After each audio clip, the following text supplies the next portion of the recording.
Այսօր Հայաստանում գործող խորհրդարանական համակարգում ամբողջ իշխանությունը կենտրոնացած է մեկ անձի ձեռքում, իսկ խորհրդարանական մեծամասնությունը վերածվել է գործադիրի կցորդի։ 44-օրյա պատերազմը ցույց տվեց, որ ճգնաժամային իրավիճակներում այս համակարգը արդյունավետ չի գործում։ Հայ ազգային կոնգրեսն առաջարկում է վերադառնալ կիսանախագահական համակարգին, իշխանության ճյուղերի հավասարակշռությամբ, փոխադարձ վերահսկողությամբ եւ պաշտոնյաների միջև հստակ բաշխված պատասխանատվությամբ։ Բացի խորհրդարանից, ժողովուրդը պետք է ընտրի նաեւ պետության նախագահին։ Մեզ պետք է պետություն, որտեղ ոչ մի պաշտոնյա չունի բացարձակ իշխանություն, իսկ համակարգը գործում է կայուն եւ պատասխանատու ձևով։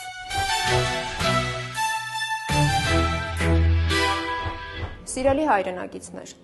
ցանկանում եմ պարզ եւ առարկայական անդրադարձ կատարել մի հիմնախնդրի, որից ուղղակիորեն կախված են մեր երկրի անվտանգությունն ու կայունությունը։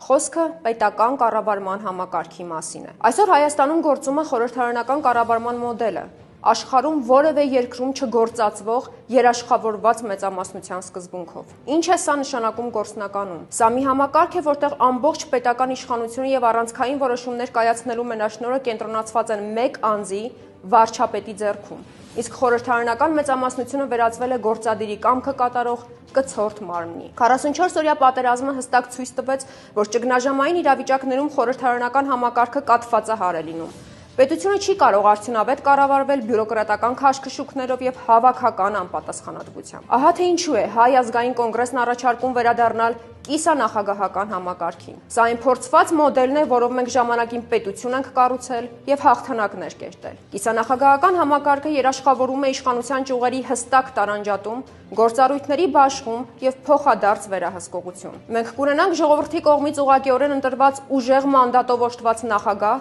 ով կկրի անձնական պատասխանատվություն բանակի, ազգային անվտանգության եւ արտաքին քաղաքականության համար։ Վարչապետն ու կառավարությունը կզբաղվեն բացառապես տնտեսությամբ, աշխատատեղերի ստեղծմամբ, սոցիալական խնդիրներով։ Նախագահն ու վարչապետը փոխադարձաբար կզսպեն եւ կհավասարակշռեն միմյանց։ Ոչ մի պաշտոնյա այլևս չի ունենալու բացարձակ միահեծան իշխանություն։ Եթե կառավարությունը ձախողվի, նախագահը կփոխի այն առանց պետությունը քաղաքական քաոսի եւ ներքին ցնցումների ենթարկելու։ Մեզ պետք է ինստիտուցիոնալ կարգ ու կանոն եւ կայունություն։ Մեզ պետք է համակարգ, որտեղ յուրաքանչյուր պաշտոնյա հստակ պատասխանատու է իր լիազորությունների համար, իսկ օրենքն ու դատական համակարգը անկախ են օրվա քաղաքական իշխանությունից։ Սիրելի հայրենակիցներ, հունիսի 7-ին գնացեք ընտրատեղամաս եւ ընտրեք համար 10 քվյաթերթիկը քվեարկելով Հայ ազգային կոնգրեսի օգտին։